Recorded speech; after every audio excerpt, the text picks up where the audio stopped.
مش كل مرة بيدخل يكلمك فيها يبقى عايز يرجع. ممكن يكون بيبقى عايز يطمن. يا ترى نسيتني؟ يا ترى هو انا لسه موجود في حياتها ولا انا صفحة واتقفلت؟ ارجع اشوش، هي ازاي بقت كويسة كده؟ هي ازاي اتعافت مني كده؟ هي معقولة نسيتني؟ معقولة عايشة الحياة ولا كأني كنت موجود؟ نفس فكرة الباب المتورب بالظبط. دايما في حته مفتوحه يرجع يبص منها. الباب المتورب ده اكبر كارثه ومشكله كبيره في الدنيا. الباب المتورب ده بيعطلك انت، مش بيعطله هو عايش حياته، هو بس بيرجع يطمن عليكي. الباب المتورب ده بيدخل تراب، بيدخل هوا. الباب المتورب لازم يتقفل. عايزه تبصي وراكي بصي، بس عشان تتعلمي مش عشان ترجعي تاني. ما تقريش نفس الكتاب وانت عارفه نهايته. ليه؟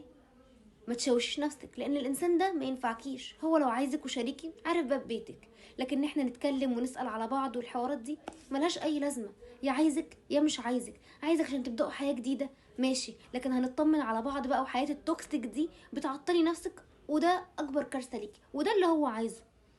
هو عايز يأذيكي، عايز يدمرك، لان لو شريكي مش هيعمل فيكي كده. الباب المتورب لازم يتقفل. الكتاب اللي عارفه نهايته ما تقريهوش. ما هي النهاية مش هتتغير، ما هي نفس النهاية. اصل احنا بنسيب بعض وبنرجع، بنسيب بعض وبنرجع. الموضوع ده اكتر موضوع فاشل في الدنيا. يا مع بعض يا انتوا مش مع بعض. اقفلي الباب، ما تعطليش نفسك، بصي قدامك. خلي ماضيكي زي مراية العربية بتبصي فيها عشان تشوفي ايه اللي جاي من ورا وتخلي بالك منه.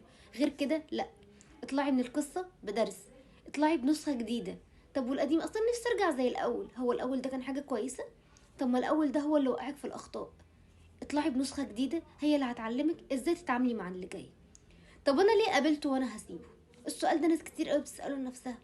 يا ربي، هو انا قابلته ليه لما انا ماليش نصيب معاه؟ قابلتيه عشان تخرجي من العلاقة بدرس مع الشخص الجديد اللي هتكملي معاه حياتك، تتعلمي من الدرس ده وما تكرريش الغلط معاه. خلي بالك على نفسك وعيشيها صح. باب الموارب اقفليه. عارفه نهايه قصه ما تقريهاش تاني، ما عندكيش وقت تضيعيه اكتر من كده. عمرك انت اللي بيجري، عمرك انت اللي بيضيع. هو عمره مش مهم.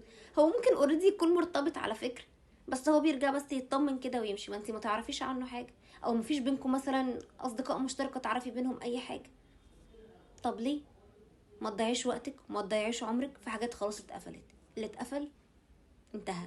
اللي فات اعتبريه مات. لسه عايزه تعتبري ان لسه ليه تكمله؟ يبقى تكمله على ارض الواقع وتكمله بجد. لكن شغل اوضه والفار ده، انت مشيت طب ارجع اسال عليك، انت مشيت طب ارجع اسال عليكي. بنسال على بعض ليه؟ ما احنا يا مع بعض يا مش مع بعض. اقفلي الباب الموارب وخلي بالك على نفسك وعيشيها صح.